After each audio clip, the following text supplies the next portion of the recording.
Bonjour à tous et bienvenue pour ce nouveau cours de résolution numérique des équations différentielles. Donc c'est un cours introductif sur les méthodes de Runge-Kutta. L'objectif principal va être de présenter l'esprit des techniques de Runge-Kutta, quels sont les différents ingrédients et aussi un outil qui est un outil relativement pratique qui est le tableau de Butcher. Un transparent que vous devez reconnaître, puisqu'il est presque dans l'ensemble des vidéos. On veut donc résoudre un problème qui est un problème différentiel avec une condition initiale. On approxime la solution S par un vecteur sigma, alors à un instant tk, on l'approxime donc par un vecteur qui est un vecteur sigma k. Et la relation qui va lier deux itérées successives va s'écrire sous cette forme où phi k est à déterminer et va dépendre de la méthode. Et ce qu'on avait vu, c'est que phi k, on va essayer qu'il soit au mieux une approximation de la vitesse de S point qui est inconnue sur le pas de temps, c'est-à-dire entre tk-1 et tk. Je vais commencer par présenter le fil directeur des méthodes de Runge-Kutta. On veut donc aboutir à une relation entre sigma k-1 et sigma k. Cette relation dépendant d'un vecteur qui est un vecteur phi k. Et ce phi k, on veut qu'il soit au mieux l'approximation de S point. L'idée de la méthode de Runge-Kutta, c'est, comme on l'a vu par rapport aux méthodes midpoint dans le cas de la vidéo précédente, c'est de choisir un certain nombre d'instants taux 1, taux 2, taux 3. Ce nombre d'instants correspond à ce qu'on va appeler un nombre de pas intermédiaires ou nombre de stage ou step. On peut voir différentes dénominations. Et donc pour chacun de ces instants, taux 1, taux 2, taux 3, sachant que taux 1, que ces instants peuvent à la fois valoir tk-1 et tk, on va aller chercher des approximations k1, k2, k3 de S point. Comment on va calculer phi k? Phi k, on va pouvoir l'écrire comme une combinaison des ki.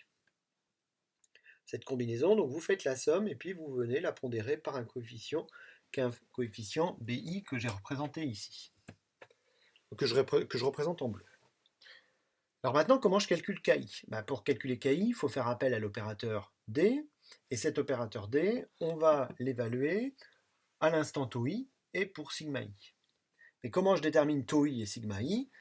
Tau i, on va écrire que c'est tk-1, donc l'instant initial, plus delta tk, ça c'est la longueur du pas de temps, tk moins tk-1, multiplié par un coefficient ci. Donc vous voyez que finalement, pour déterminer tau i, il suffit que je connaisse ci.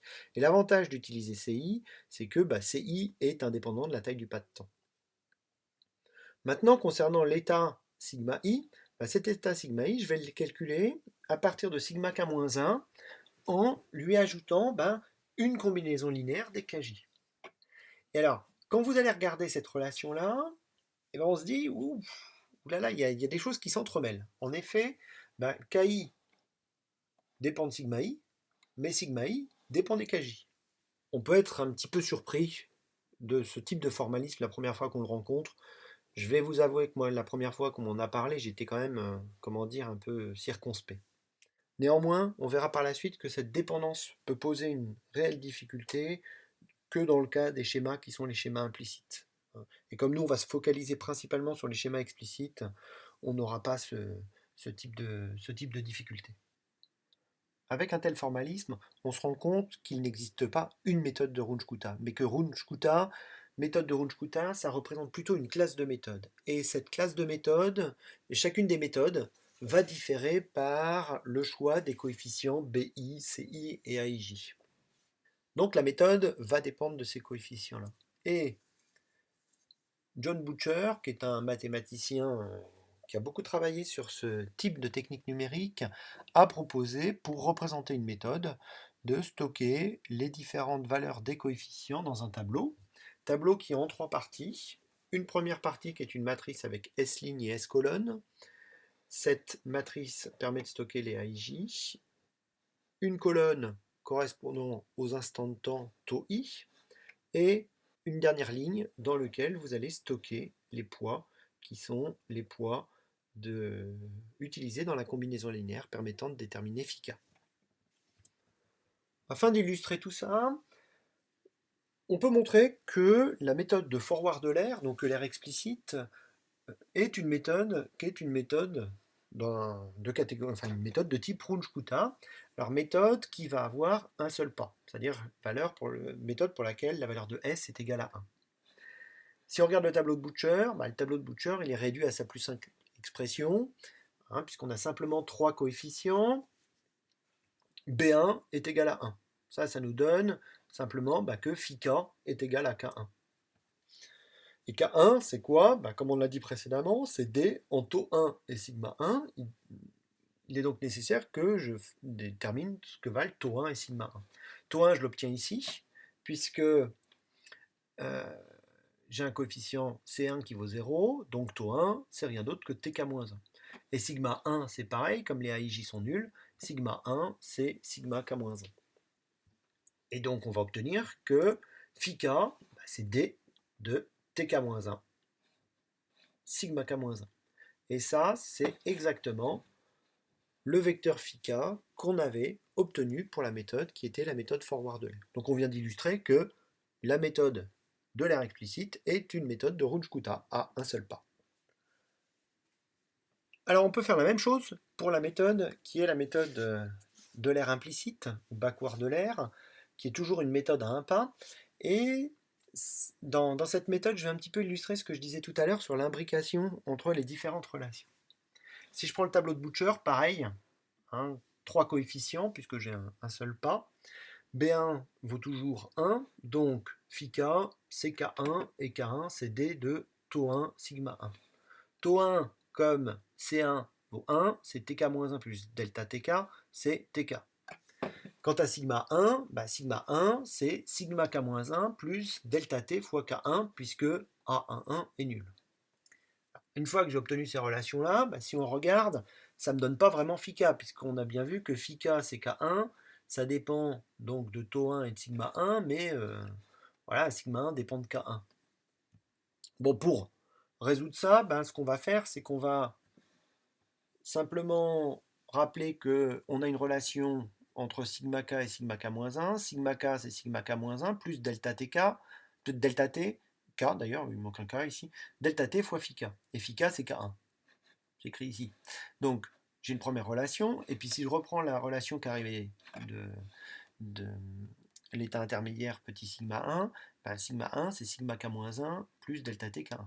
Donc on obtient que sigma k égale sigma 1, et donc finalement, mon φk, c'est D de Tk et de grand sigma k.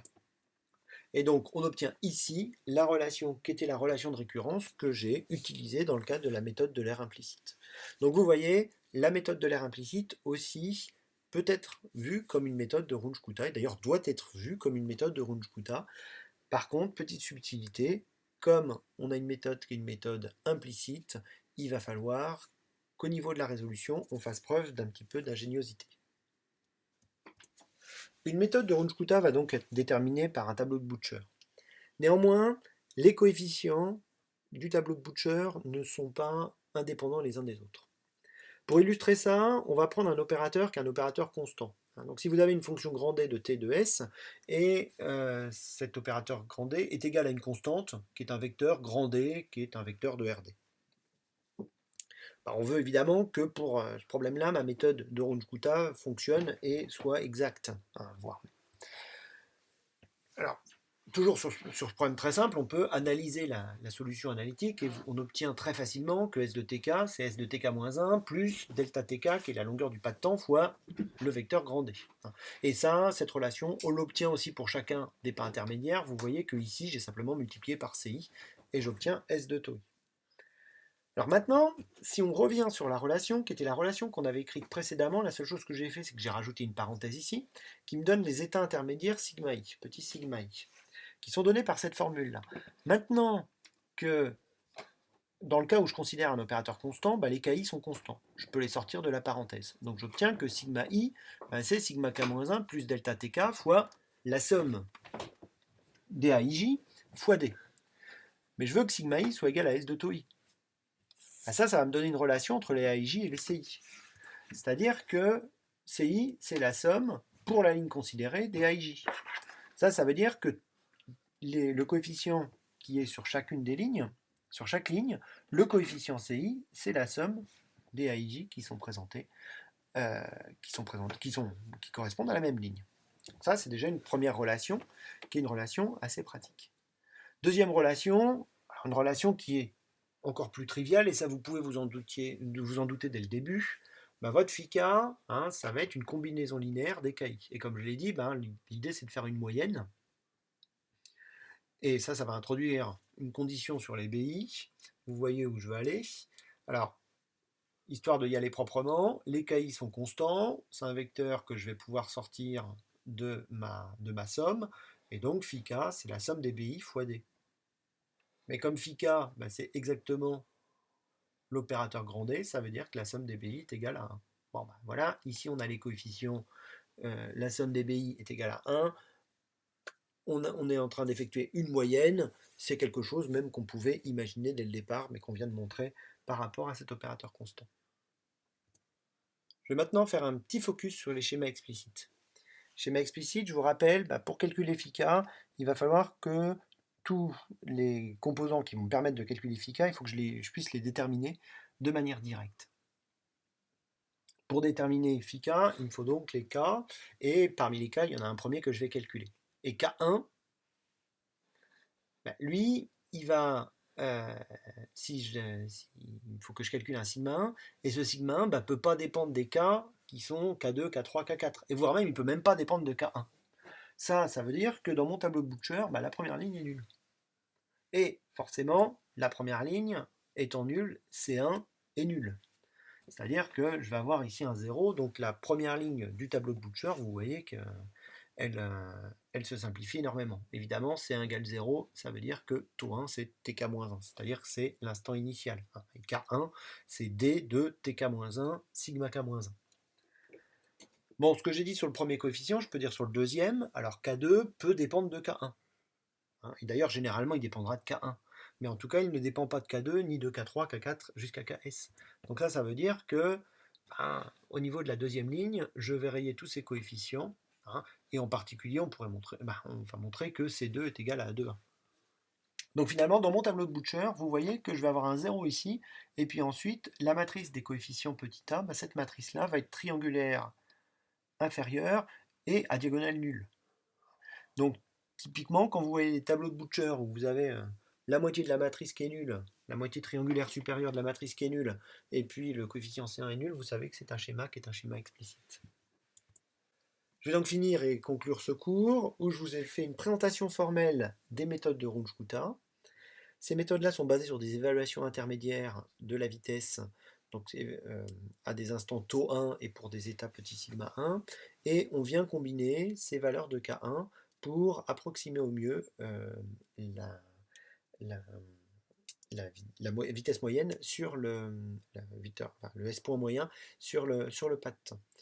Les méthodes de Runge-Kutta peuvent à la fois correspondre à des schémas explicites et des schémas implicites, même si dans le cadre de ce qui va venir par la suite, je vais principalement me focaliser sur les schémas qui sont les schémas explicites. Le véritable enjeu, ça va être de trouver les coefficients, c'est-à-dire de remplir le tableau. Donc pour ça, je vous incite à aller regarder les dernières vidéos qui vous montreront comment aller calculer les coefficients pour un niveau de précision recherché. Voilà, je vous remercie de votre attention et à bientôt.